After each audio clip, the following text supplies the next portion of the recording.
네, 반갑습니다. 감사합니다. 오늘 9월 17일 우리 영성 심리의 눈으로 읽는 요한복음 강의 이번 학기 두 번째 시간인데요. 요한복음 우리 7장 1절서부터 우리 지난 시간에 9절까지 읽고 말씀을 나누었는데 오늘 좀 더 이어서 함께 나눌 말씀이 있어서 우리 7장 1절서부터 오늘은 13절까지 1절서부터 13절까지를 우리 이 시간 함께 먼저 봉독하겠습니다. 그 후에 예수께서 갈릴리에 다니시고 유대에서 다니려 아니하심은 유대인들이 죽이려 함이러라. 유대인의 명절인 초막절이 가까운지라. 그 형제들이 예수께 이르되 당신 행하는 일을 제자들도 보게 여기를 떠나 유대로 가소서. 스스로 나타나기를 구하면서 묻혀서 일하는 사람이 없나니 이 일을 행하려 하거든 자신을 세상에 나타내소서 하니 이는 그 형제들까지도 예수를 믿지 아니함이러라. 예수께서 이르시되 내 때는 아직 이르지 아니하였거니와 너희 때는 늘 준비되어 있느니라. 세상이 너희를 미워하지 아니하되 나를 미워하나니 이는 내가 세상의 일들을 악하다고 증언함이라. 너희는 명절에 올라가라. 내 때가 아직 차지 못하였으니 나는 이 명절에 아직 올라가지 아니하노라. 이 말씀을 하시고 갈릴리에 머물러 계시니라. 그 형제들이 명절에 올라간 후에 자기도 올라가시되 나타내지 않고 은밀히 가시니라. 명절 중에 유대인들이 예수를 찾으면서 그가 어디 있느냐 하고 예수에 대하여 무리 중에서 수군거림이 많아 어떤 사람은 좋은 사람이라 하며 어떤 사람은 아니라 무리를 미혹한다 하나 그러나 유대인들을 두려워함으로 드러나게 그에 대하여 말하는 자가 없더라. 아멘. 네. 자, 오늘 또 이렇게 빗길에 오셔서 또 귀한 시간 갖게 되었는데요. 우리 지난 시간에 때에 대한 말씀을 중심으로 성경 본문 전통적인 좀 그런 입장, 그런 시각에서 본문을 좀 다루었습니다. 오늘 이제 말씀을 조금 영성 심리의 관점으로 한번 다시 한번 조명해 보고자 하는데 여기에서는 이제 좀 중심 언어 우리들이 관심 가져야 될 단어가 있어요. 그것은 뭐냐면 바로 세상이라고 하는 겁니다. 여기 보면 예수님에 대해서 때가 아직 되지 않았다 그런 얘기를 할 때 지난 시간에 이어서 보면 여기서 세상이 너희를 미워하지 아니하되 나를 미워하나니 세상이 누구를 미워한대요? 예수 그리스도를 미워한답니다. 여기서 말하는 그 세상은 뭘까? 성경에서 보통 얘기할 때 세상이라고 하면 보통 세 가지 의미가 있습니다. 그때마다 표현은 그 단어, 번역된 단어는 같지만은 거기서 내포하고 있는 의미는 다를 수가 있어요. 그 중에 하나가 뭐냐 하면 창조된 세계를 일컬을 때 일단 세상이라고 합니다. 첫 번째는 창조된 세계.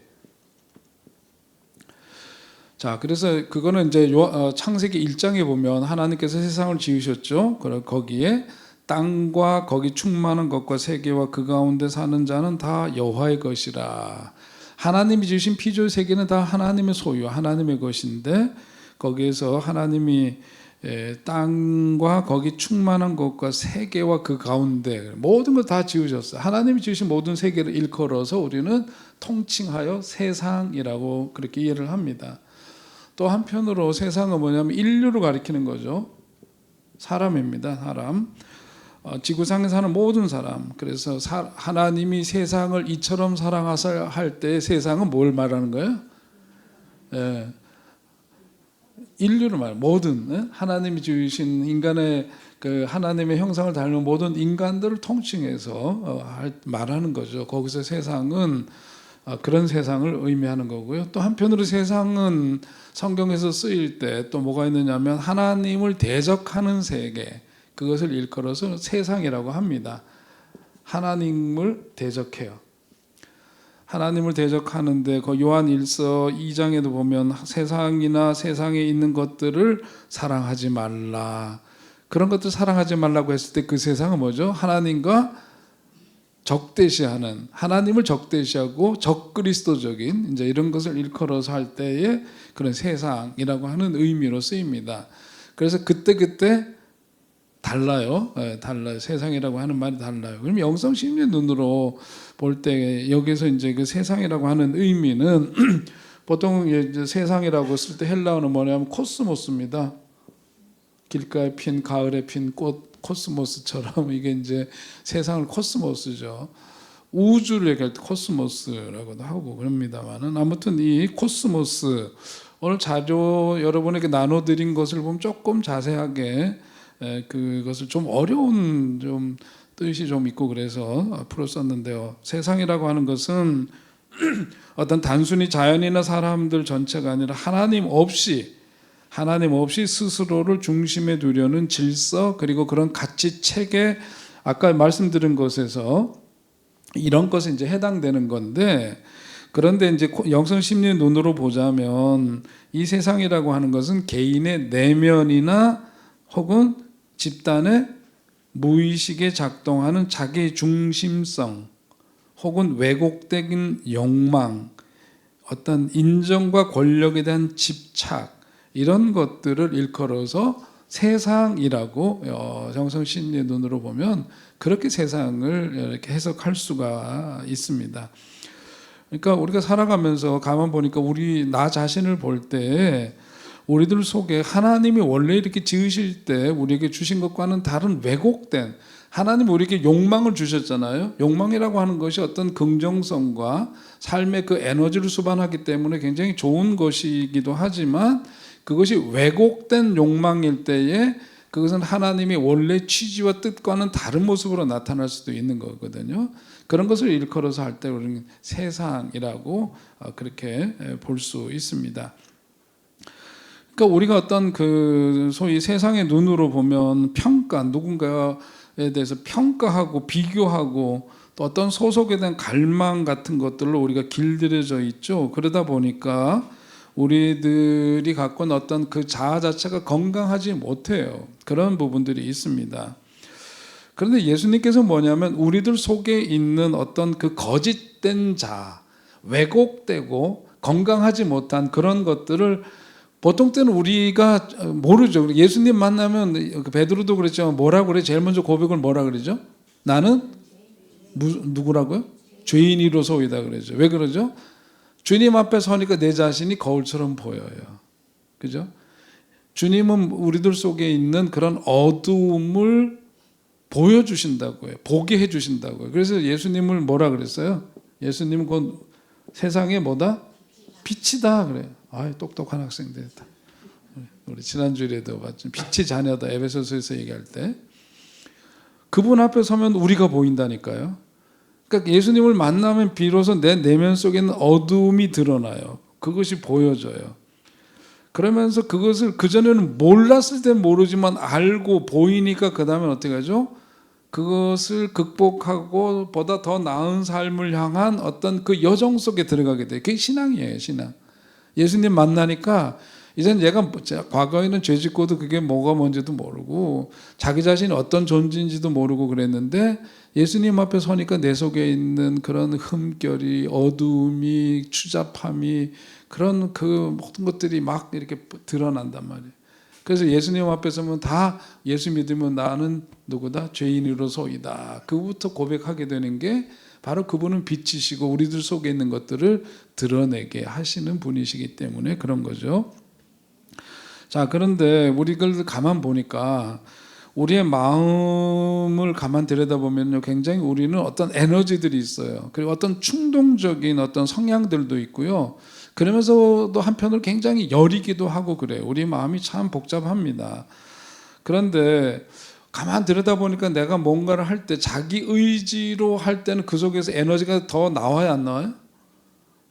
자기 의지로 뭔가를 막 이렇게 해보려고 할 때, 그래서 애들한테 뭐에 공부를 하려면 동기 부여를 한다 그러잖아요. 그래서 자유의지를 가지고 뭔가 그걸 해보고자 하는 동기가 생기면 뭐가 생겨요?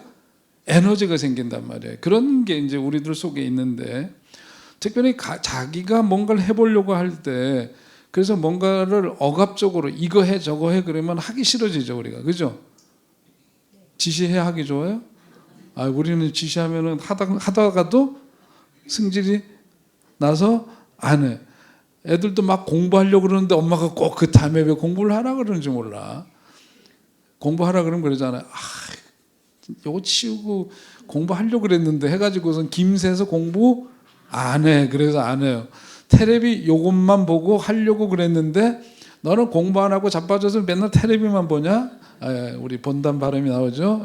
자빠져서 테레비 보냐고 그럽니다. 그러면 텔레비전 끝나고 이제 산뜻하게 공부하려고 했던 마음이 확 사라져요. 자기가 뭔가를 하려고 할 때는 긍정적이고 굉장히 강한 에너지가 나오는데 그렇지 않으면 그 에너지가 수그러들죠. 그래서 내가 아무것도 할 것이 없다고 생각하면은 어떻게 됩니까? 어떻게 돼요? 부정적인 것들로 우리들 속에는 어떤 에너지가 이렇게 있단 말이에요. 총량이. 그래서 제가 그 전에 했던 그 중에 아이들 자라면서 또 이게 또 얘기해야 되나? 지랄 총량의 법칙이 있다 그랬습니다. 살면서 한 인생 속에서 이 짓 저 짓 다 해봐야 되는 총량이, 뭐 어떤 짓 해봐야 되는 총량이 있어요. 그래서 사춘기 때 너무 반듯한 애들 보면 겁나. 늦바람이 무섭기 때문에 나중에 가서 언제 터질지 몰라. 꼭 해요. 해봐야 돼. 왜냐하면 인간의 본능과 욕구가 있어서 안 해본 건 해보고 싶고 이런 것들. 그러니까 이런 에너지라고 하는 것이 사실은 무한히 있는 게 아니라 어느 정도 이렇게 있단 말이에요. 이렇게 있는데 이것이 어떤 자기 의지를 수반해서 긍정적이고 그런 에너지들이 쏟아져야 되는데 자기가 할 수 있는 게 없어. 할 게 없고 그러면 뭘로 차느냐면 그 에너지가 어디로 가죠? 긍정적인 게 아니라 어디로? 부정적인 곳으로 가겠죠. 그죠? 어려운 얘기가 아니에요. 이게. 부정적인 것으로 간단 말이에요. 그러면 그냥 자꾸 그렇게 가게 돼 있어요.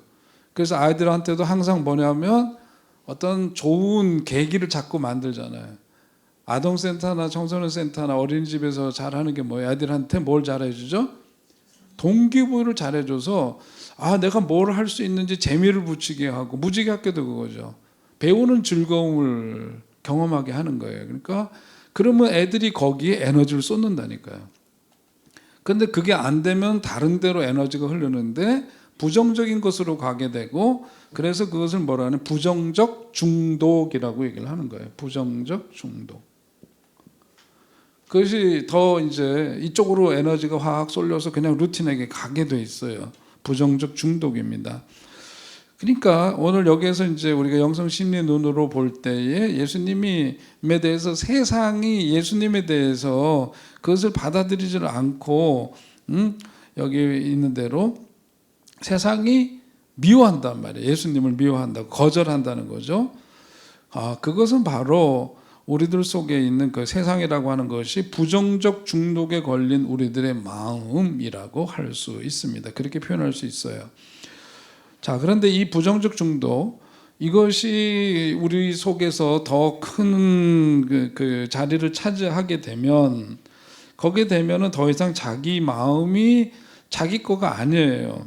소위 말해서 어떤 어두움의 세력 혹은 악이라고 표현하죠. 우리가 이런 거가 자기 운명을 더 지배적으로 다스리게 돼 있어요. 그것을 일컬어서 우리는 심리적으로 뭐라고 또 표현하느냐 하면 이거 몰라도 돼요. 폭력적 자라고 하죠. 우리 자신에 대해서 보다 폭력적인 그런 힘을 발휘해요. 그런 것들이 자기를 이제 소위 말해서 다스리고 영향을 더 끼치게 되는 거죠. 그러다 보니까 우리들 속에 뭐냐면 하나님이 지으신 형상대로 우리가 지음을 받았다 그러면 아주 거룩한 형상, 자기 자신이 하나님을 닮은 거룩한 존재라고는 자긍심을 갖고 이래야 되는데 우리가 뭐냐면 아까처럼 그런 부정적 중독 그리고 왜곡되고 이러는 것들이 우리들 속에 들어와서 우리를 통치하고 우리에게 영향을 크게 끼치니까 그거만은 건강한 자화상이고 긍정적인 자화상이 아니라 병든 자화상 아니면 부정적 자화상을 갖게 되고 또 어떤 사람들은 그런 점에서 또 교만으로 나타나기도 하고 예수님 다 용서하셨다는데 계속해서 죄책감 속에서 맨날 허덕거리고 나는 왜 이럴까? 나는 왜 이럴까? 이러고 이제 산단 말이죠. 이제 이런 것들이 그러니까 성경에 보면은 공동묘지에서 사는 사람 이야기가 나오잖아요. 거기에 보면 그 미친 사람인데 그가 어떤 모양을 보이고 있느냐면 성경에 보면 자기를 학대하죠. 자기를 학대하고 소리치고 막 다니면서 그야말로 이제 미친 사람이에요. 근데 예수님이 가까이 가니까 예수님 뵙고는 자기를 건들지 말라고 막 그러죠. 그러니까 그런 미친 사람의 그 마음에는 병적인 자아가 있는 거고요. 그런 것들 뭐 자기가 자기를 막 잡아 뜯는 거죠. 그래 핥히고 그러는 거죠. 그래서 자기 그것을 일컬어서 자기 파괴의 지옥이다. 그렇게 표현을 할 수가 있는 거예요. 지금 여러분 나눠드린 그 자료에 있는 것처럼 그런 의미입니다. 자, 그래서 우리들 속에 있는 이런 부정적인 중독은 어떻게 바꿔줘야 된다? 예? 그럼 당연하죠. 긍정적인 중독으로 바꿔줘야 되겠죠. 그죠? 긍정적인 중독으로 바뀐다는 건 뭘까? 이렇게 부정적으로 나는 할 수 없어 그러고 자기 자신에 대해서 왜곡되고 잘못된 어떤 그런 에너지를 다른 데 쏟던 것을 긍정적인 것으로 바꾸려니까 그런 것이 뭐예요? 그러려면 예술적인 자기 표현을 한다든지 운동을 한다든지 그런 것으로 에너지를 어떻게 해요? 방향을 바꿔줘야 되는 거죠. 예. 생산적인 방향으로 서서히 그것을 이끌어 가야 하는 겁니다. 자, 이런 것들이 시간이 걸릴까요? 시간이 걸리는 거예요. 운동선수가 자기 몸을 만들려면은 끊임없이 반복된 훈련을 해야만 그 몸이 만들어지죠. 그런 것처럼 우리도 이런 것이 길들여져 있는 삶에서 긍정적인 중독으로 바꾸려면은 그런 긍정적인 어떤 삶으로 자기 스스로를 훈련시키고 연마할 필요가 있는 거예요. 자, 그렇게 생산적인 방향으로 자기 삶을 이렇게 이끌어가고 그렇게 변화시키려면은 이것이 어떤 의지도 수반되어야 하겠고, 그죠? 자기가 그렇게 하려는 끊임없는 자기 그 돌봄과 훈련이 필요합니다. 그런데 가만 보니까 우리의 본능은 우리가 성경에서 처음부터 뭘 가르쳐? 우리들 속에 뭐가 있대요? 죄성이 있다 그러잖아요. 죄의 속성을 갖고 있다 그러지 않습니까? 그러니까 이런 것들이 끊임없이 우리가 훈련하지 않으면 우리 지난 주일날 말씀에서도 저지난주에도 훈련이 사랑이라고 하는 게 그냥 되는 게 아니다.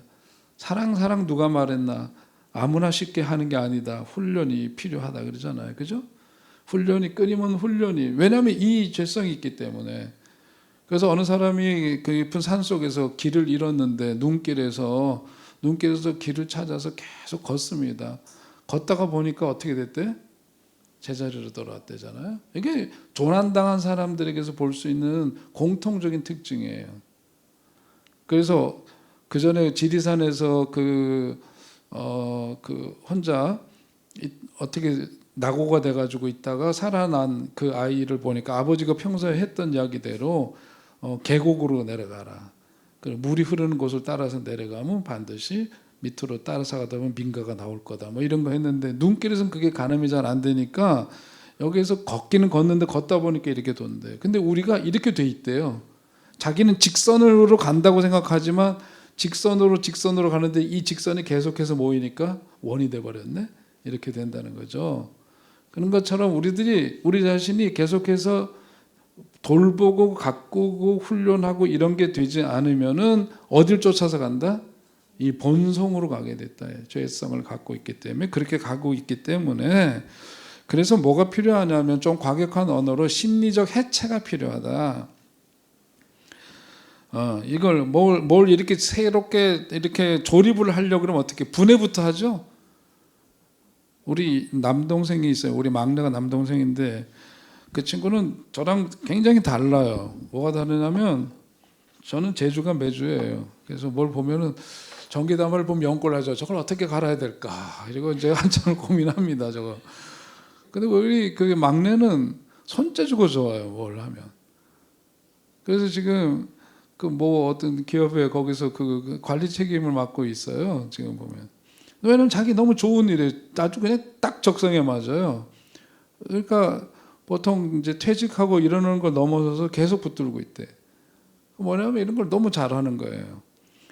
뭘 얘기를 하려다 그러냐면 뭔가 새롭게 고장난 것을 고치려면 어떻게 해야 된대? 뭐부터? 분해해야 된다니까요. 분해해야 뭐가 돼? 조립이 돼. 감이 안 오세요? 옛날에 그래서 우리 집에 트랜지스터 라디오 같은 거 집에 옛날에 다 있었죠. 라디오 없으셨어요? 텔레비까지는 어려워도 라디오는 옛날에 다들 라디오는 있었잖아요. 집에 라디오가 있으면은 어느 날 보면은 해체가 돼 있어. 우리 막내놈이 그것을 이렇게 다 이렇게 벌려놓은 거야, 다. 그러니까 그 취미가 거기 있어요. 하여튼 우리의 마음도 보면 뭔가 고장 난 곳이 있으면 뭐부터 해야 돼? 그걸 해체시켜야 된다는 거예요. 해체해야 다시 그것을 재조립을 할 수가 있는 거죠. 심리적 해체입니다. 심리적 해체 과정이 뭐냐면 유아기 때부터 자기를 들여다보는 거예요. 근데 굉장히 어려워요. 그동안도 이제 여러 번 말씀드렸지만 우리 내면 속에는 아이가 있는데 그 아이와 자기가 어떻게 된대요? 만나야 된다 그랬죠. 자기가 그 아이를 만나야 돼. 우는 아이, 슬픔 속에 있는 아이, 외로운 아이, 성공지향적인 아이, 분노하는 아이, 이런 절제하지 못하는 아이, 이런 아이의 모습으로 자라지 못한 채 있는 그 아이를 어떻게 만나줘야 되는 거죠. 우리들이 심리적 해체라고 하는 것은 뭐냐면 자기가 못 본 척하고 지나왔던 자기 삶을 다시금 마주하는 일이에요. 그래서 그 속에 들어가서 너 많이 그때 힘들었구나. 너 그때 참 많이 아팠겠구나. 얼마나 그 외로움을 이겨내려고 힘들었니? 그 무서움을 어떻게 이겨내고 그 시간을 버텨온 거야? 그러면서 자기 자신을 만나야 하는 거죠. 그렇게 지금 모른 척하면 안 돼요. 모른 척하는 게 아니라 다시금 세워지기 위해서는 그것을 뜯어봐야 되는 거죠. 뜯어봐서 해체시키고 그것을 보면서 유학의 고통 이런 것을 직면해야 되만 조립을 하니까 다시금 조립해서 새로운 모습으로 돼야 제 기능을 발휘하게 되는 거죠. 그죠? 사람도 그렇습니다. 우리가 그런 과정을 거쳐서야 사람답게 살 수 있고요. 자기 삶이 제 기능을 하면서 살 수가 있는 건데 그렇지 않고 뭔가 한쪽에 고장나 있으면 뭘 해도 재미가 없고 뭘 해도 우울하고 뭘 해도 힘들고 그래요. 근데 그래서 그런 작업을 이제 우리가 할 필요가 있습니다. 많은 사람들이 이런 길을 가서 건강한 삶을 찾아야 되는데 그렇지 못하는 이유가 뭐냐면 아까 말씀드린 것처럼 이런 본성 때문에 그런데 그것을 해체하고 그런 유학의 고통과 직면하고 이런 것을 해야 되는데 혼자 하기가 쉽다 어렵다? 어려워요. 그래서 누굴 만나요? 영적인 지도자를 만나는 거고 상담사를 만나는 거고 기도로 돕는 사람이 필요하고 그런 겁니다. 사이비 만나면 안 됩니다. 그런데 어줍지 않게 알고 하는 사람들 만나면은요 하다가 곁길로 가서 이상해져요. 그걸 기도해 준다 그러면서 괜히 속지 마셔야 돼요. 여러분. 뭐 예언기도 한다 그러면서 그만 보니까 거기 혹시 아픈 사람 없어? 뭐 이제 이래가면서 얘기하잖아요. 좀 비슷하지 않아요? 이렇게 짚는 거죠. 이렇게 뚝 떨어보는 거예요. 점쟁이들이 다 눈치로 해요. 눈치로 이렇게 보면서 저 사람 저 나이 때 저러면 분명히 누가 바람나서 그랬을 거야. 이제 이런 것부터 해서 막 이렇게 이제 짚는 거죠. 그런 거 말고 진짜로 그 아픈 마음을 가지고 자신의 마음을 공감해 주면서 하나님 앞에 진실되게 기도해 주는 그런 사람이 필요한 거지. 우리 오랜만에 만나는 사람 보면 뭐라 그래? 반가워. 바쁘게 가야 되니까 뭐라 그러죠? 다음에 만나서 밥 한번 먹자. 밥 먹어본 적 있어요? 그렇게 하고 나서 밥 먹어본 적 있어요? 그냥 지나가는 상투적인 언어예요. 우리가 상투적인 언어가 되게 많거든요. 그러니까 누가 기도해, 그러니까 힘든 일 있구나. 내가 기도해 줄게. 기도하기는 개뿔 뭘 기도를 해. 새벽 기도도 안 나오는 거 보니까. 온라인도 내가 다 지금 독수리 같은 눈으로 보고 있거든요. 지금 기도들 하나하나.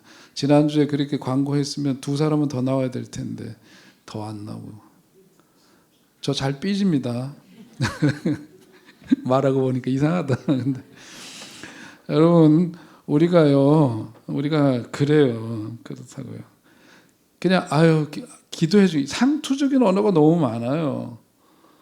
기도할 때 쓰는 언어부터 우리가 진실되게 바꿔야 돼요. 멋진 말 자꾸 하려고 하지 마시고 기도할 때 대표 기도할 때 특별히 나와서 아주 유장하게 하려고 하지 말고 진실된 기도를 드리고 교회에 꼭 필요한 기도 드리고 설교하는 목사님 위해서 기도해 주시고, 예?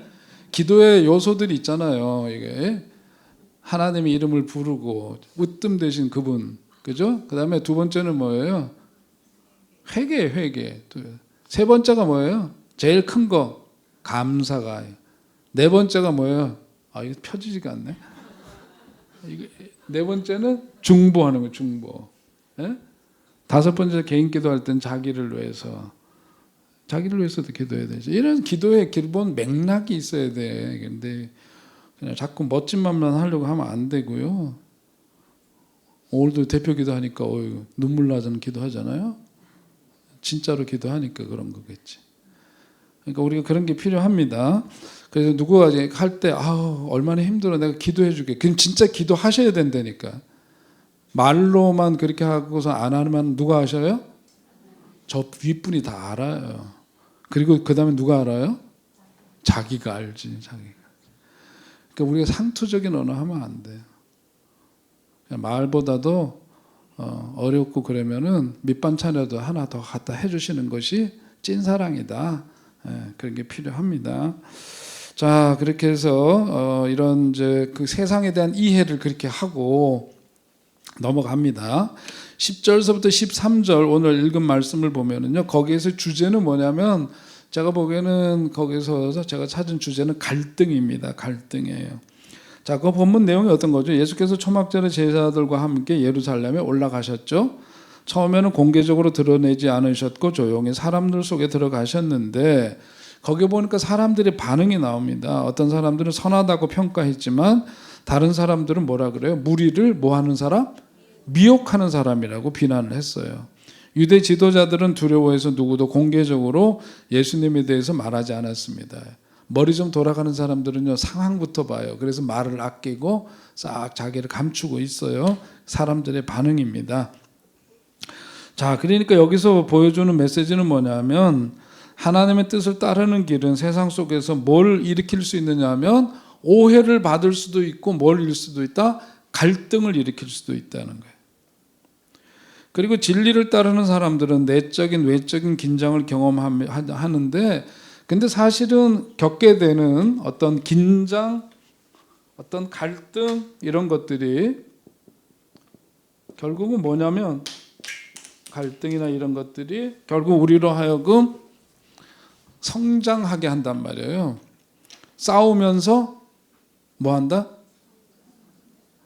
아이들을 할 때 우리 싸우면서 큰다 그러잖아요. 싸우면서 큰다. 어른들도 싸우면서 아유 좀 싫다 그렇게 얘기하기가 그렇게 얘기하고 싶지는 않은데 아무튼 갈등이라고 하는 것은 결국은 뭐냐면 우리들의 성숙의 과정이라고 볼 수 있죠.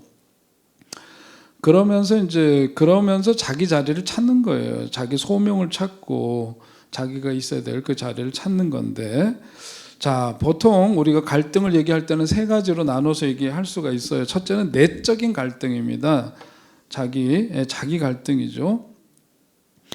예수님도 가만 보면 항상 누구를 의식했어요? 복음서를 보면 뭘 의식한 걸 알 수 있죠? 하나님의 뜻을 자꾸 의식을 해요. 그러니까 기도를 하는 거 아니겠어요? 잘 생각해 보세요. 예수님이 왜 기도가 필요하셨을까? 예수님도 삼위 하나님이신데 왜 그랬을까? 성부 하나님의 뜻을 뭐냐면 헤아려야 되니까, 의식하니까 내가 지금 생각하고 행하는 것이 그분하고 일치가 되는지 아닌지 맞춰봐야 되잖아요. 그게 뭐예요? 그게 기도예요. 오늘도 우리가 기도를 하면서 이거 해주세요, 저거 해주세요, 그리고 자기 말만 막 하다 가면 그거는 완전한 기도가 아니죠. 진짜 기도는 내 뜻을 아뢰고 주님의 뜻을 내 뜻에가 아니라 내가 주님의 뜻에 맞춰야 되잖아요. 그러려면 주님의 뜻을 의식해야 되고 헤아리고 분별할 수 있어야 되겠죠. 그거잖아요. 그 시간이 무슨 시간? 기도 시간이죠. 그러니까 예수님도 보면 그런 내적인 갈등 속에 있으니까 어떻게 합니까? 이 잔을 내게서 치워달라고 그렇게 하시잖아요. 그만큼 십자가를 지는 일은 고통스러운 일이고 두려운 일이기 때문에 그런 갈등을 하신 모습을 볼 수 있습니다. 그러니까 우리가 어떤 안전지대에 머물고 싶은 본능과 부르심 사이에서 어떤 갈등이 있었던 거예요. 자, 이게 내적 갈등입니다. 또 하나는 뭐냐면 대인 관계의 갈등이 있어요. 사람들은 혼자 사는 게 아니죠. 더불어 삽니다. 무리지어 삽니다.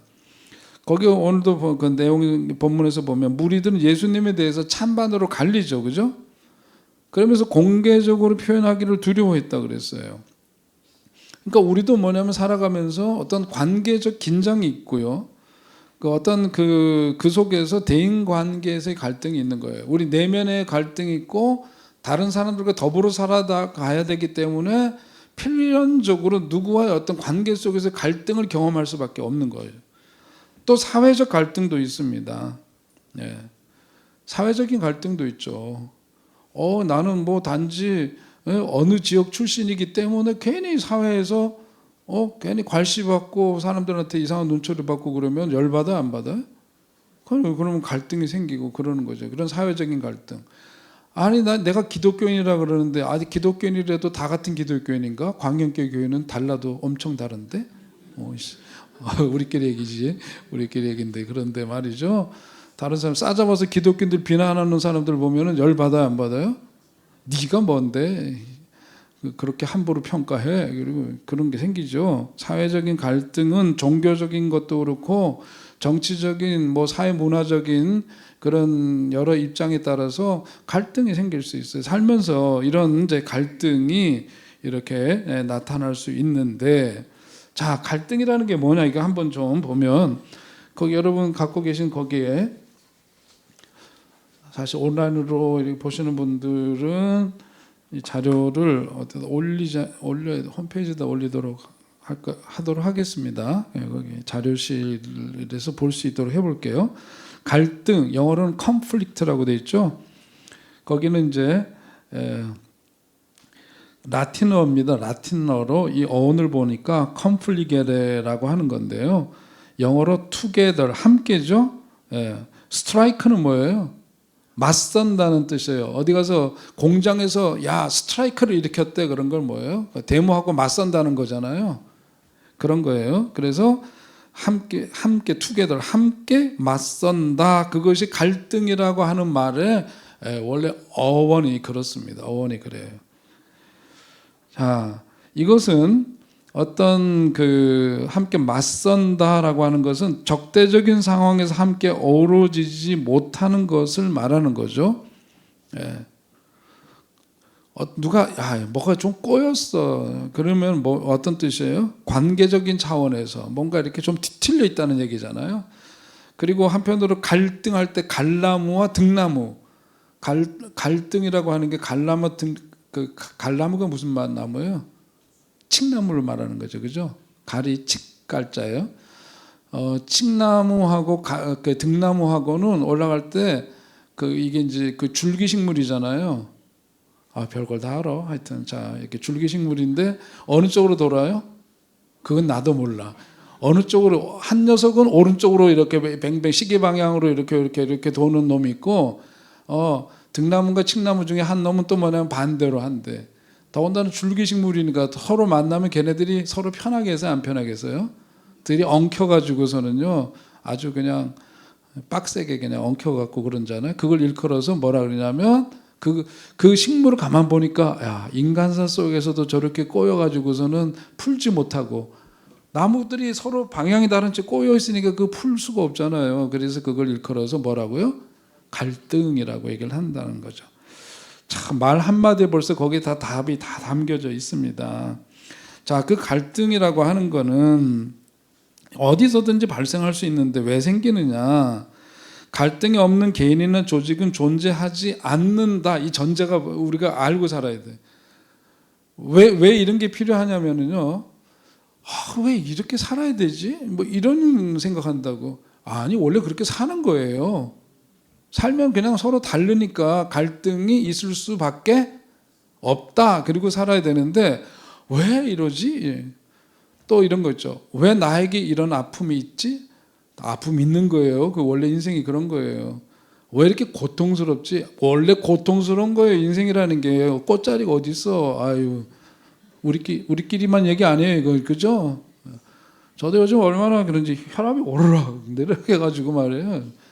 제가 조금 뭐 아픈 척하면 여러분들이 또 뭐 저기 바카스 들고 올까봐 말하기가 좀 조심스러운데 그 사오라는 얘기 절대로 아닙니다. 예, 절대로 아니에요. 그런 얘기 절대로 아니고 좀 신경 쓰고 그러다 보면 예전에는 없던 게 생겨서 혈압이 막 올랐다 내려 머리가 아팠다.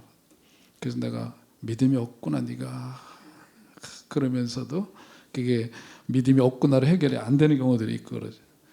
이게 그러니까 그 무슨 얘기를 하려는 거냐면 왜 내게 이런 일이 있을까부터 시작해서 왜 이렇게 슬프니 왜 이렇게 아프니 왜 아픈 거예요. 또 나이 들면 또 아프게 돼 있어요. 그냥 그러면은 아이고 또 아플 때가 됐구나 그러면 어떻게 돼? 그다음에 병원도 가고 기도도 하고 그러면 되는 거지 뭐. 어제 백단 장로님 좀 아프셔서 좀 걱정이 사실 됩니다. 그랬더니 목사님 죽는 거나 이런 거 전 전혀 두렵지가 않고요. 그래서 말씀 그렇게 하시면 그래도 마음이 어때요? 듣는 사람도 편안하고 본인이 사인을 주는 거예요. 너 죽음에 대한 두려움 없지? 이러고 얘기하는 거란 말이에요. 그러면은 걱정이 돼요, 안 돼요?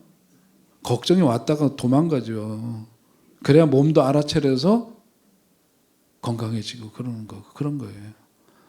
아프면 그냥 고치면 되지 뭐. 그렇게 생각하세요? 예? 슬프면 인생이 슬프기도 한 거지 뭐. 슬프게만 했나? 기쁜 일도 있었지. 맞아요? 예, 그러니까 그러려니 하고 살아야지. 무슨 세상 십자가 고난을 혼자 지는 것처럼 그러면 절대로 된다 안 된다? 안 된다. 안 된다. 밑줄 긋고 당구장 표시하고 별 3개에다 돼지꼬리까지 이렇게 해야 됩니다. 그렇게 하셔요. 그렇게 어차피 한 번 사는 건데 재밌게 살다가 가야 돼요.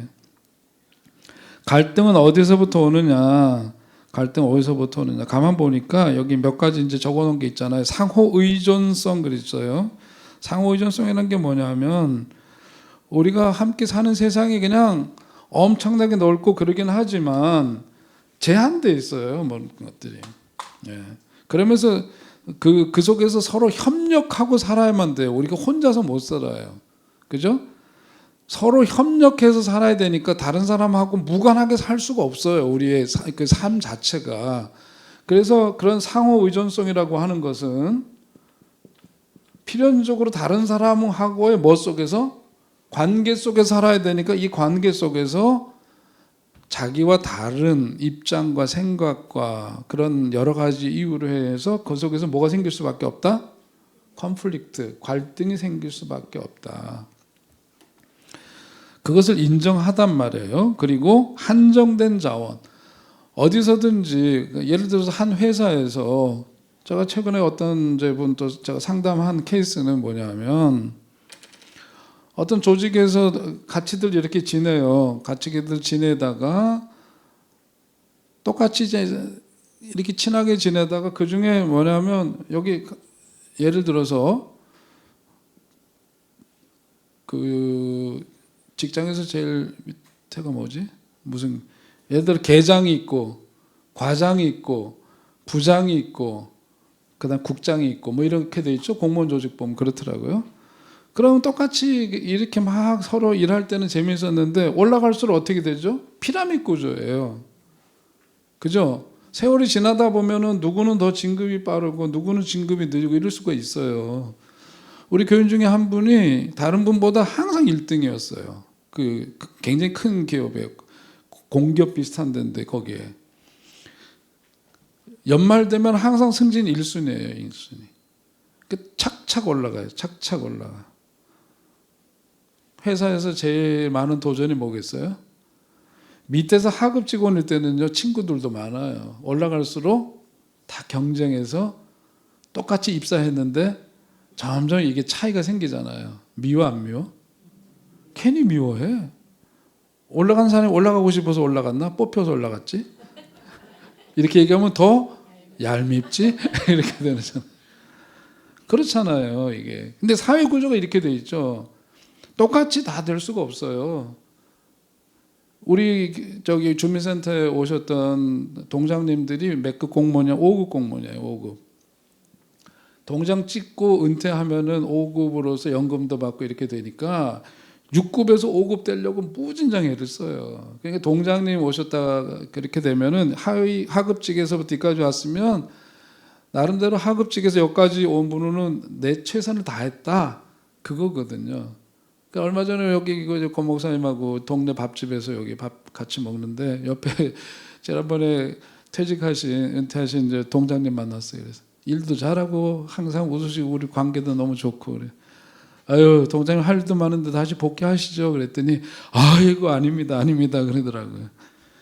이런 분들은 뭐냐면 그래도 다 이루었다 해요. 5급으로만 해도. 우리 교회 견해 나오다가 안 나오신 분이 있죠. 저한테 기도 부탁 엄청 하다가 진급되고 나니까 안 나오더라고. 그 다음서부터 그분이 6급이었어요. 6급. 뭔 얘기하다가 갈등 얘기하다가 자원은 한정돼 있는데 이런 구조 속에 우리가 살잖아요. 그러니까 뭐가 생겨요? 갈등이 생겨요. 한정적 자원. 개인에 의한 좌절도 어떤 갈등의 요인이 될 수가 있고 똑같은 이제 이렇게 하다가 역할의 차이.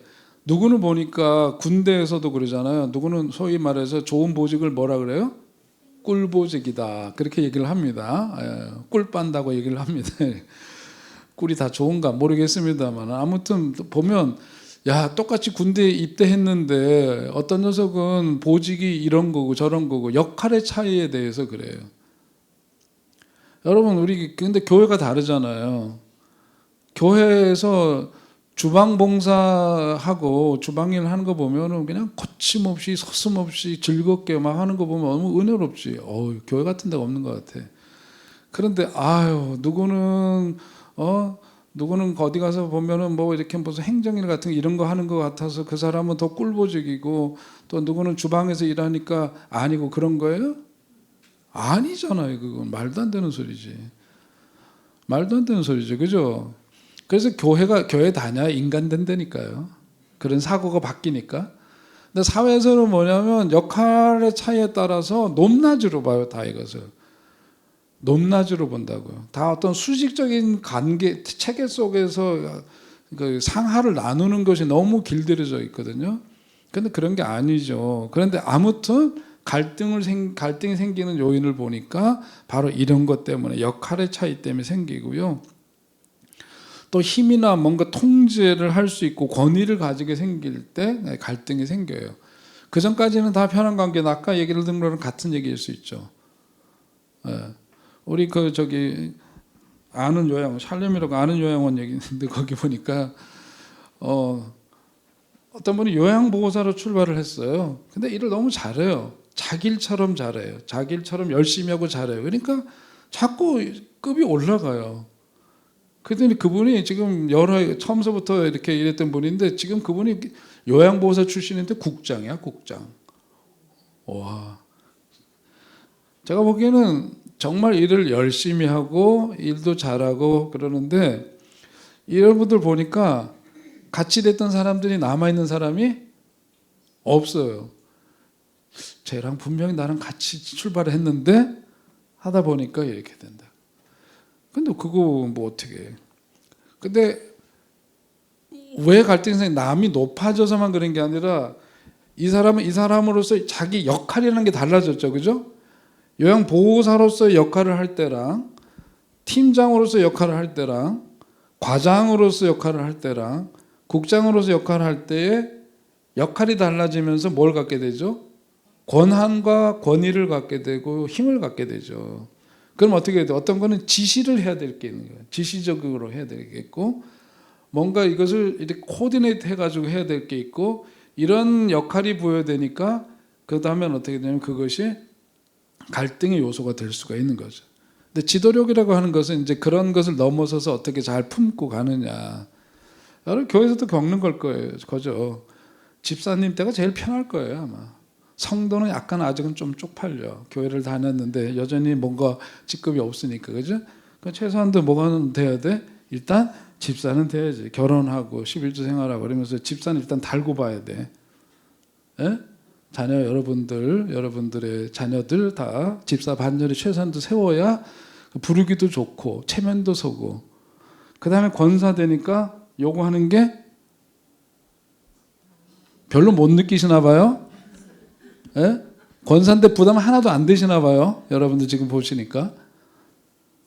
권사, 그래도 이 반열에 섰어. 이거 참 명예롭고 참 귀한 직분이죠. 이게 자꾸 떨어져. 장로 직분 되니까 어떻게 안 돼봐서 몰라요? 애매하게 욕먹는 자리야. 내가 보기에는 존경만 받는 게 아니고 애매한 소리를 들어.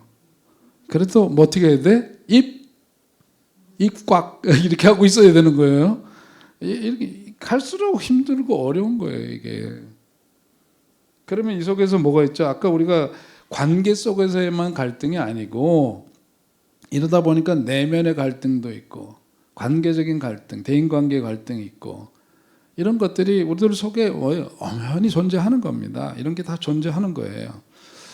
자, 예수님도 그런 속에서 사셨다는 것을 성경은 보여주는 겁니다. 우리만 특별히 이런 것 속에서 왜 이러고 사나, 그런 게 아니라 예수님도 그런 관계 속에 살았고 그런 갈등 구조 속에서 살면서, 그런데 뭐냐, 분명한 것은 당신은 뜻을 세우고 그 길을 향해서 그 갈등 속에서 그것을 해치고 해결하고 넘어서서 그런 삶을 살았다라고 하는 거예요.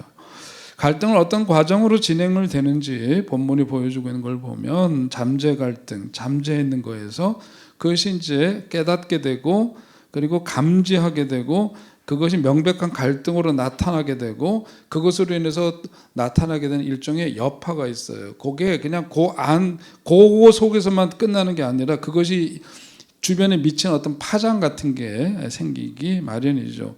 이런 것이 어떤 갈등이라고 하는 것이 유발되면은 나타나게 되는 일반적인 그런 진행의 모습입니다. 그런데 이 갈등이 생긴 거에 따라서 반응들이 다 달라요. 성경 이야기를 가지고 오면, 그 신라하고 바울이 이제 그 선교 전도 여행을 하다가 그 이제 갈등이 생기지 않았어요. 그래가지고 그 신라를 택해가지고 그 다음에 어디로 가느냐면, 갈등이 생겼을 때 바울은 신라를 택해서 수리아와 길리기아로 가고, 그 마가하고의 갈등이 생겼을 때 얘기죠, 그죠? 마가하고 갈등이 생겼어요. 그랬는데 그 바울은 못 참아요, 그런 거를. 마가가 수틀리니까 그냥 그게 폭발을 한 거예요. 그래서 신라를 데리고서는 수리아와 길리기아로 이제 전도 여행을 다시 떠나는데, 바나바는 뭐냐면 그 갈등 관계에 있었던 마가를 데리고 배를 타고 어디로 가죠? 구브로로 갑니다. 자, 이렇게 해서 이제 그 갈등에 대해서 나타나는 양상들이 다르더란 말이죠. 그것이 왜 그러냐면, 바울과 바나바가 1차 전도 여행을 마치고 안디옥 교회에 보고를 한 다음에 마가 요한의 문제로 다투었어요. 근데 바울 같은 사람은 성격이 어떻죠? 성경에 보면 율법적으로 철저한 사람이에요. 아주 이게 담즙질을, 옛날 혈액형으로 보자면 담즙질인데, 아주 철저한 율법 교육을 받고 준법 정신이 강하고 이런 사람에게 마가 요한이 하는 걸 보니까 무책임해 보이는 거예요. 무책임하게 보이고, 그러니까 그것이 바나바하고 갈등 관계를 일으키게 되면서 소위 말해서 선교팀이 갈라지게 돼요. 따로 나눠서 수립이 됩니다.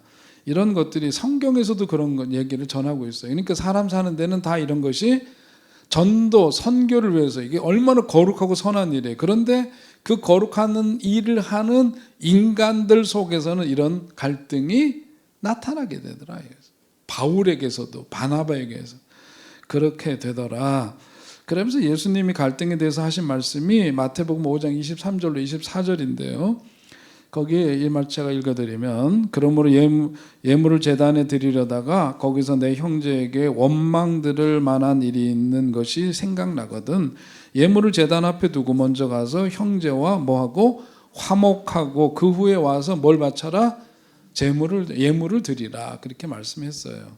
뭐가 우선이냐, 살면서 이런 갈등이 필연이지만 그런 것들을 해결하고 주님 앞에 나오라, 그렇게 말씀하면서 화해의 중요성을 거기서 말씀하고 있는 것이죠.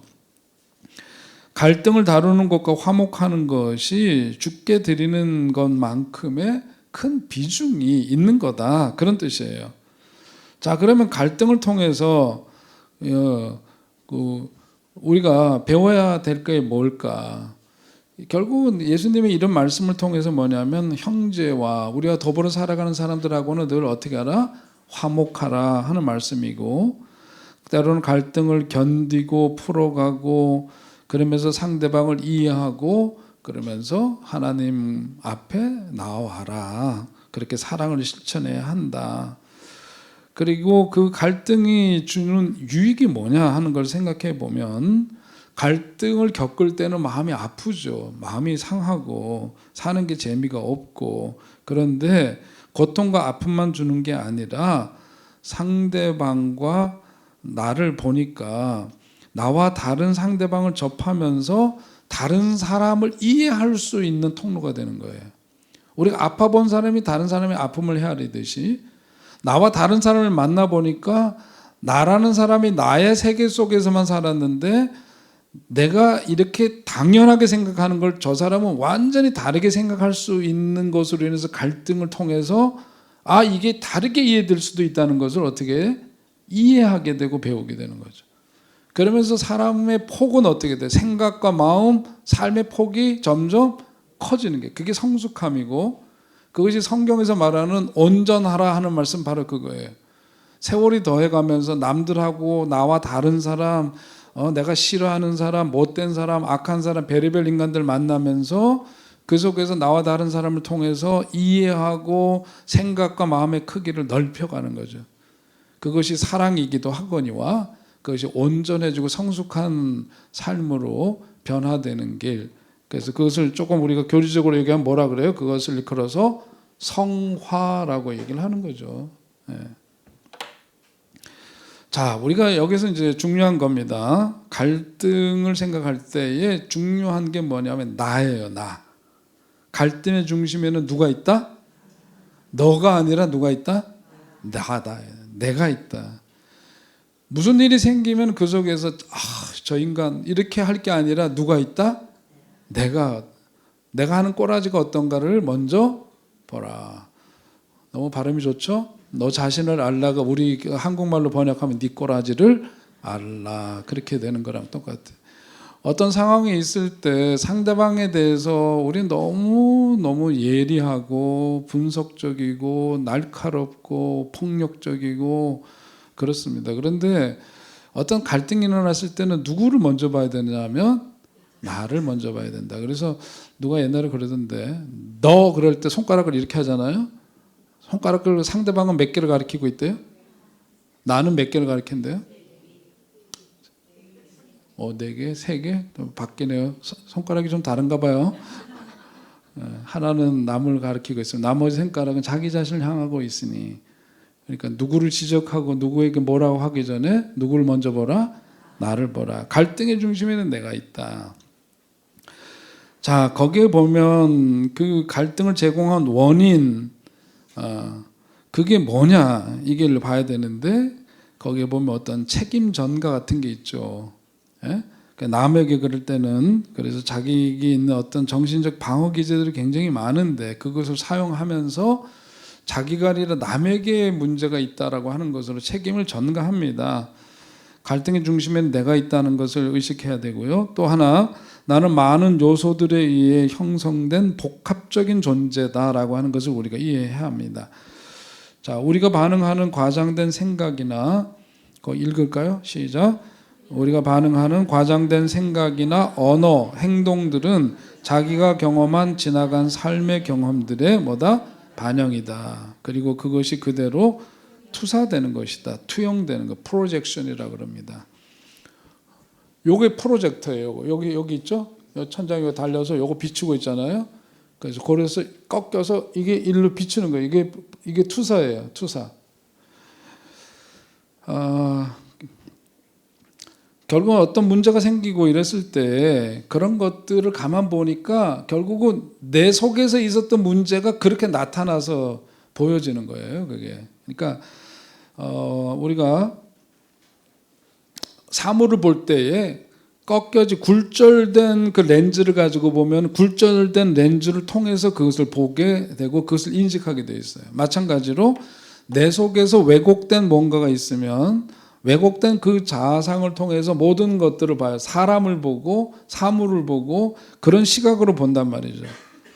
그렇게 됨으로써 이제 거기에 따른 어떤 그 반응이 나오게 되고 그리고 자기 경험 속에서 경험되어진 것들 이런 것들을 통해서 거기에 따른 반응이 나오면서 그것이 증폭되다 보니까 이제 갈등이 확대되고 그러는 거죠.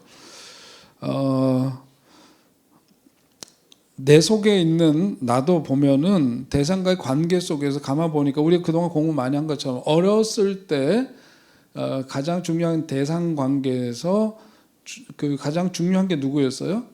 주 양육자였다고 말씀드렸죠. 그 관계 속에서 우리들에게 이제 성품이나 이런 것들이 형성된 부분들이 굉장히 큰 비중을 차지하고 있다고 얘기를 했죠.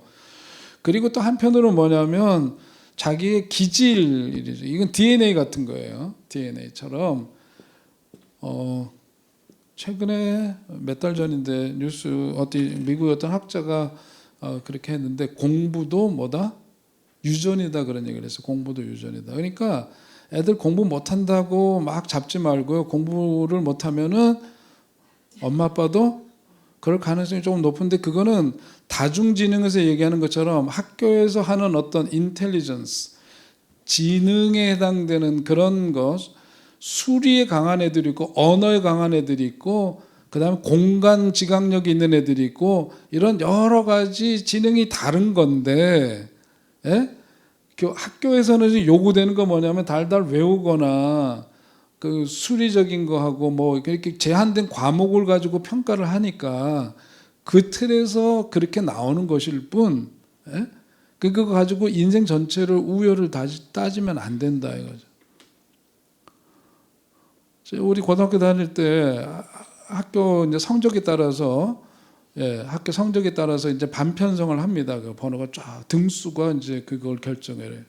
그 지금도 족보를 따지잖아요. 너 3학년 때 몇 반이었더라. 이제 그러면 이제 거기서 뭐냐면 너 몇 등 안에 들었구나. 이게 쫙 나오는 거예요. 이게 수십 년이 지나도 아직도 그 짓거리들 한다니까요. 어느 대학 나왔고 고등학교 때 너 몇 반이었지? 그리고 너 벽보 붙었을 때 너 이름 찾기 어려웠는데 먼저 이런 거 지금도 이러는 거는 아직도 뭐예요? 유아기적인 거죠. 유아기적인 거죠. 아무튼 무슨 얘기하다 이게 빠졌는데 기질이라는 게 있는 거예요. DNA가 이제 DNA. 그리고 이제 그 어렸을 때 대상 관계 속에서 형성된 어떤 성품 이게 사람마다 다르니까 어떤 관계 갈등이 생기고 이럴 때 그거는 굉장히 복합적인 게 작용이 되는 겁니다. 그것만 볼 게 아니고 그 다음에 또 뭐냐 가족 관계도 그렇고 환경적인 요소도 그래요. 어렸을 때 대상 관계에서는 좀 어려움이 있었지만 그 이후에 환경적으로 또 좋은 부모님 때문에 혹은 또 어떤 좋은 누군가를 통해서 또 이렇게 그 사람의 삶이 굉장히 성숙하고 발전될 수도 있는 거고요. 또 어떤 경우에는 좋은 대상 관계 속에서 그렇게 돼서 나름 괜찮은데 그 이후에 환경이 너무 어렵게 됐어요.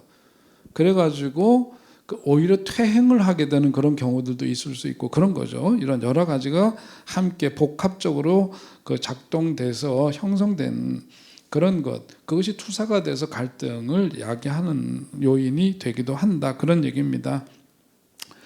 자, 오늘 이제 여기에서 끝으로 한 사례로 의심 혹은 편집증에 대한 얘기를 좀 하려고 했는데 우리가 40분에 시작한 것 같아요. 2분 남았기 때문에 끝내야 합니다.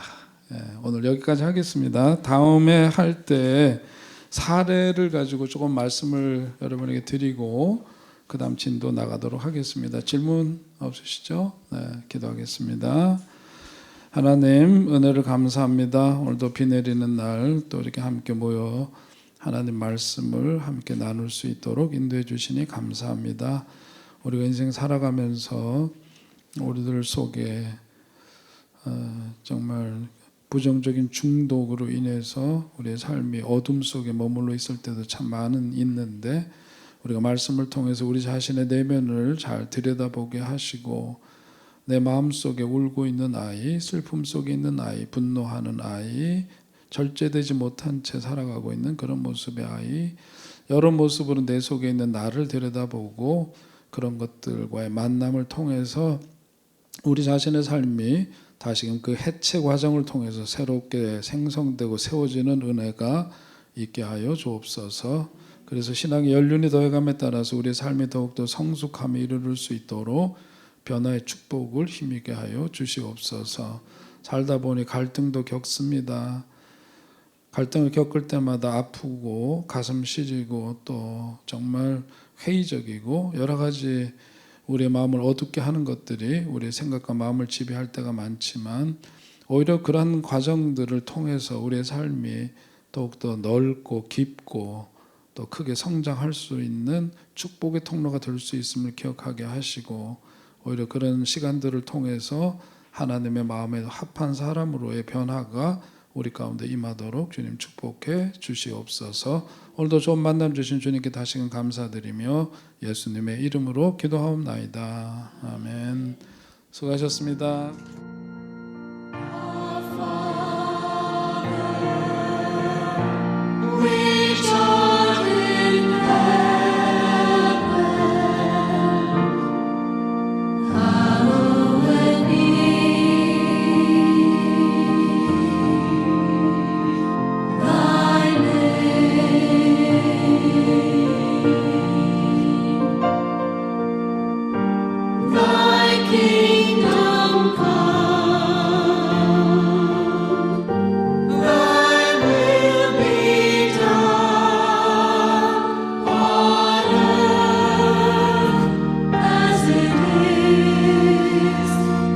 In